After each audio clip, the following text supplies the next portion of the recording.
Development zone کی machinery circles محکمہ آبپاشی میں کلیدی حیثیت کے حامل ہیں۔ قیام پاکستان کے قبل سے لے کر مشینری سرکل، سیلاب سے بچاؤ کی ہنگامی کارروائیاں، سیلابی پشتوں کا تحفظ، سیلاب کی صورت میں نہری نظام کی بحالی، پل صفائی جیسے اہم فریضے سر انجام دے رہے ہیں۔ مشینری سرکل لاہور اور ملتان کے 5 ڈویژنز پر مشتمل ٹیمیں اپنے S T Os, foreman, driver اور مکینک اپنی 3 ارب سے زائد لاگت کی مشینری کے ہمراہ پنجاب میں آبپاشی اور سیلاب کی کسی بھی ہنگامی صورتحال سے نمٹنے کے لیے ایک فرنٹ لائن فورس کی طرح ہمہ وقت تیار رہتی ہے۔ اگر پچھلے چند برسوں میں ملتان سرکل اور لاہور سرکل کی خدمات پر نظر ڈالی جائے تو 2019 میں زلزلے کے فوراً بعد جب اپر جہلم کینال کو شدید نقصان پہنچا، مشینری سرکل کی ٹیمیں فوراً متحرک ہوئی اور 1 مہینے کے اندر نہر کی بحالی کا کام ہنگامی بنیادوں پر مکمل کیا گیا اور اس نہر کو 1 ماہ میں آبپاشی کے لیے بحال کر دیا گیا۔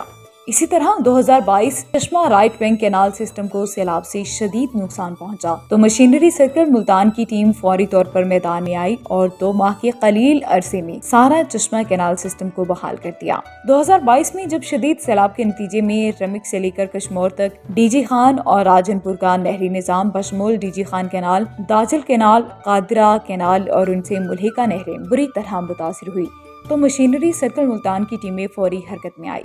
اور 2 ماہ کے اندر اس وسیع نظام کو مکمل بحال کیا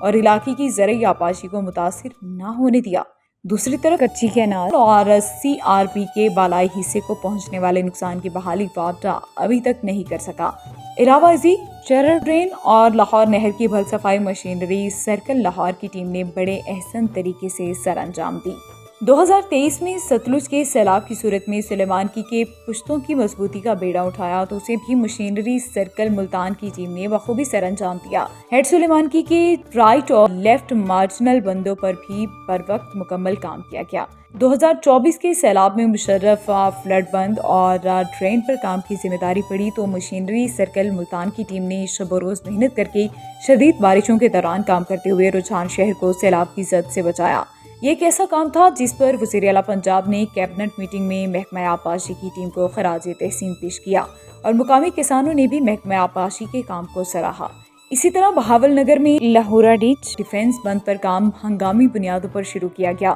یاد رہے کہ یہ بند پاکستان اور بھارت کے درمیان دفاعی اہمیت کا حامل ہے۔ یہ بھی یاد رہے کہ مشینری سرکل کی ٹیمیں کسی بھی سرکاری ٹھیکیدار سے 50% کم نرخوں پر کام کرتی ہے اور معیار بھی ان سے بہتر رکھتی ہے، لیکن ٹھیکیداروں کی اماں پر محکمہ آبپاشی کے چند انجینئرز منفی رپورٹ کر کے مشینری سرکلز کو بند کرنے کی منصوبہ بندی کر رہے ہیں۔ اگر ایسا ہو گیا تو محکمہ آبپاشی ہنگامی سیلابی صورتحال نمٹنے کی فرنٹ لائن فورس سے محروم ہو جائے گا۔ اس سے 3 ارب روپے سے زائد کی مشینری بشمول ایکسکیویٹر، ڈمپرز، ٹریکٹر ٹرالیز، بلڈوزر اور لوڈرز بھی ضائع ہوں گے اور تمام تربیت یافتہ عملہ بھی بیکار ہو جائے گا۔